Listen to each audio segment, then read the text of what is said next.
नमस्कार मंडळी, श्री स्वामी समर्थ. तर येत्या 2026मध्ये हनुमान जयंती म्हणजे हनुमानजींचा जन्मोत्सव हा गुरुवार दिनांक 2 एप्रिल 2026 रोजी साजरी केली जाईल.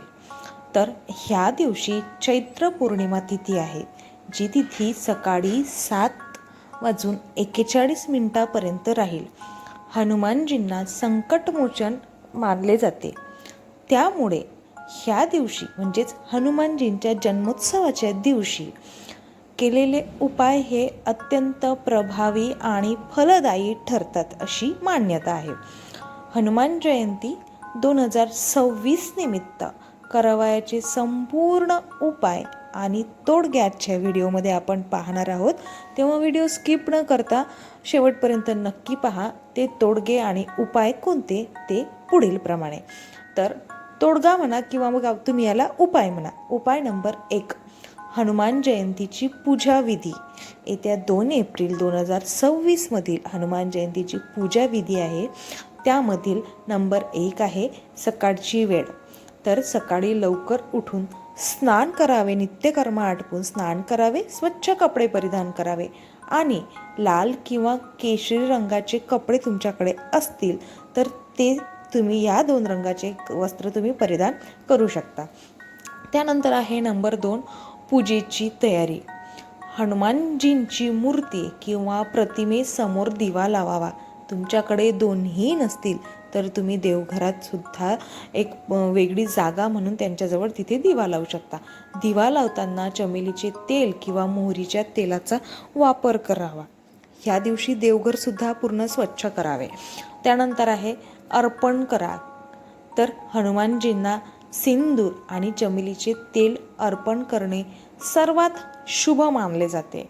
तसेच लाल फुले, रुईची पाने, रुईचे फुले सुद्धा येतात त्यात, आणि लाडू किंवा गूळ फुटाण्याचा नैवेद्य दाखवावा. आता लाडू जे आपण मोतीचूरचे आणतो किंवा मग बुंदी ह्याचा नैवेद्य आपण दाखवू शकतो.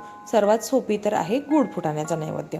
त्यानंतर पाठ, हनुमान चालीसा म्हणजे जसे बजरंग बाण किंवा मग सुंदरकांड याचे पठण तुम्ही करू शकता. हे सुद्धा अत्यंत फलदायी आहे. आता हे कसे करायचे, 11, 1, 21 असे तुम्ही करू शकता. पण शक्य असल्यास नाही काही तर एकदा तरी याचे पठण नक्की करा किंवा मग ऐका तरी. नंतर आहे नंबर 2, विशेष उपाय म्हणजेच रामबाण उपाय आहेत हे. तर आर्थिक संकटातून मुक्तीसाठी सर्वात प्रथम उपाय आहे हा.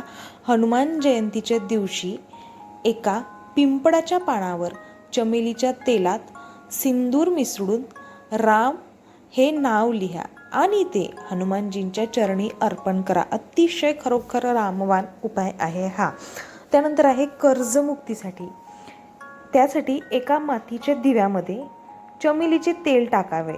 तेल टाकून पिंपळाच्या पानावर ठेवा आणि हनुमान मंदिरात 5 असे दिवे लावून या, जसे वर सांगितल्याप्रमाणे.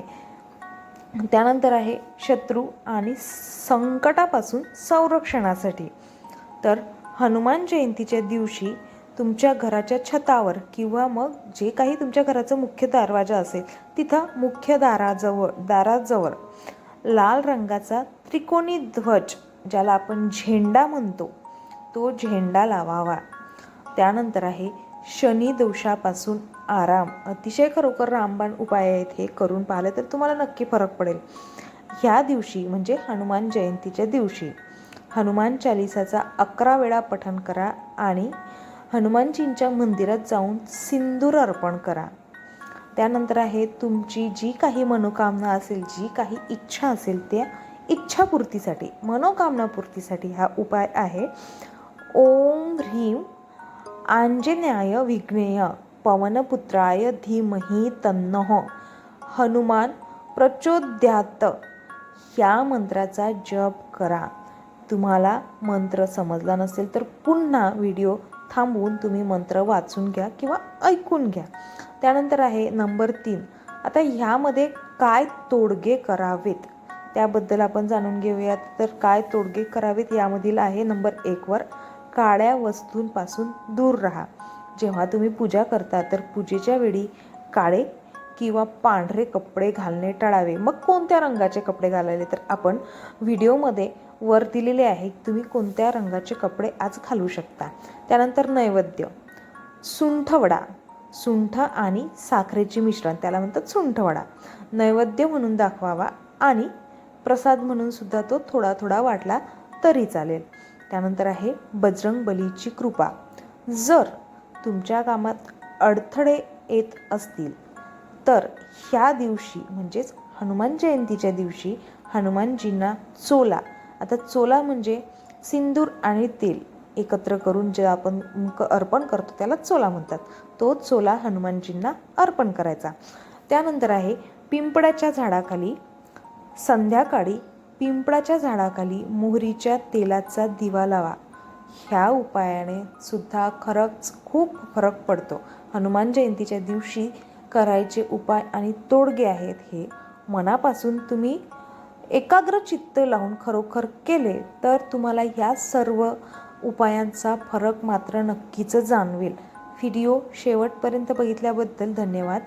व्हिडिओ जर तुम्हाला आवडला असेल तर एक लाईक आणि शेअर नक्कीच करा आणि असेच माहितीपूर्ण व्हिडिओ पाहण्यासाठी आमच्या चॅनलला सबस्क्राईब करून कमेंट बॉक्समध्ये जय श्रीराम लिहायला विसरू नका. धन्यवाद. आणि तुम्हाला अजून कशाबद्दल माहिती हवी आहे ती सुद्धा आम्हाला कमेंट बॉक्समध्ये नक्कीच कळवा. धन्यवाद.